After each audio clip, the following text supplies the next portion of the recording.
So, last night, the NBA hosted its annual All-Star events, which includes a skills challenge, a three-point contest, and the dunk contest. And wow, did this dunk contest suck. People have been complaining about the dunk contest for years, and I really went into this one hoping for something new and original and exciting, and we just did not get that. This year, Jaylen Brown decided to enter the dunk contest, which was exciting because he's one of the first real stars in the NBA to enter the dunk contest in God knows how long, and I guess I was just optimistic that it was going to be a little bit better than years before, but no, I was wrong.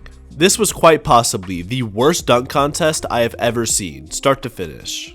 First, let's start with the people that were in this dunk contest. We already talked about Jaylen Brown, the highest paid player in the NBA right now, and a very good player, and regardless of the trash I'm about to talk about Jaylen Brown in this video, I hope he's setting the precedent for other star players to enter these contests and make them more exciting than they are. Then there's Jaime Jaquez. I'm probably saying his name wrong, but who cares? He's a decent player for the Miami Heat, and he's had some pretty cool in-game dunks, but who actually wants to see this guy in a dunk contest? They had Jacob Toppin, who is literally just Obi Toppin's brother, and he averages a whopping 2 points per game. I don't think I've ever seen a Jacob Toppin dunk before this contest, and if your only claim to fame is being Obi Toppin's brother, there's a problem. And then there's G League star Mac McClung, who won the contest last year and was actually a really talented dunker, but he's in a NBA dunk contest and not actually in the NBA. So the stage was set, and wow, these were the most boring, overdone, low energy, not creative, did I already say boring dunks I've ever seen before. Jaime Jaquez started off with a windmill dunk over Shaq, which yes is impressive, but yo, how many people are gonna dunk over Shaq in these contests? We've seen it like a million different times now. Jacob Toppin jumped over his brother, which was alright, and then all-star, highest paid player in the NBA, Jaylen Brown prepared for his first dunk in the dunk contest, and then does a dunk we've seen him do plenty of times before. Mac McClung jumps over somebody and let go of the ball for a split second and then reversed it, and the commentary table made it sound like this was a 10, and I'm sure it's hard, but bro, that is not a 10. Jaime put on a backwards hat and did a 360 dunk. I'm not sure why the hat would make it more difficult, but hey, what do I know. The other Toppin brother does a pretty cool 360. Mac McClung literally just does a reverse, except he swings his legs a little bit, and then I will say it again, highest paid player in the NBA, all-star player Jaylen Brown, decides he's gonna jump over 5'2" Kai Cenat, but he made Kai sit down while he jumped over him.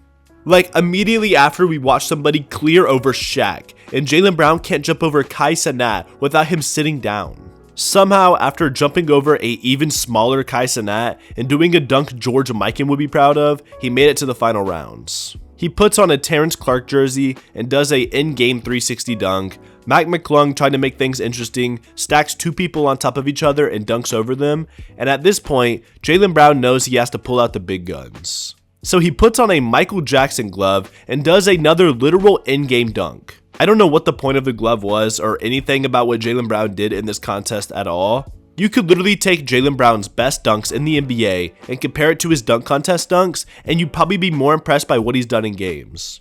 Mac has Shaq wear his jersey, then clears over him doing a reverse dunk, and this dunk granted him a 50, and then that was it. That's the dunk contest. The G League player wins back-to-back dunk contests, joining only 5 players to ever do that, and one of them being a guy named Michael Jordan.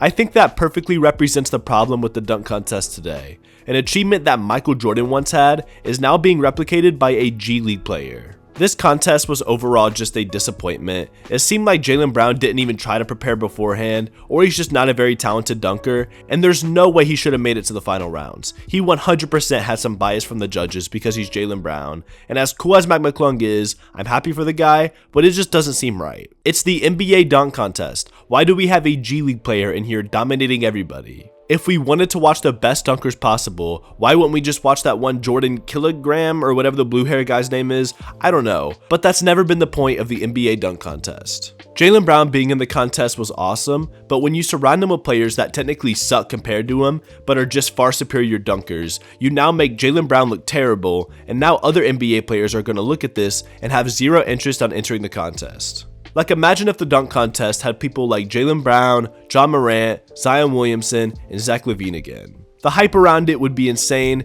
and they'd probably have better dunks than they had last night. I know it's hard to convince these top players to try it, but there's got to be some sort of incentive or way to fix this and get stars back into the dunk contest. It's getting worse and worse by the year, the same dunks over and over again, and it genuinely just feels dead. At least the 3-point contest actually has star players in it, which is a terrible look for the dunk contest. When people literally just shooting threes is more exciting than people actually doing crazy dunks, I don't know. The NBA probably has bigger problems than to worry about the dunk contest right now, but if you watch the highlights of this year's and then you watch the 2016 dunk contest just 8 years ago from now, you will see the difference. So, Adam Silver, take G League players and NBA bench warmers out of the contest, make it more exciting, and watch how excited the fans get.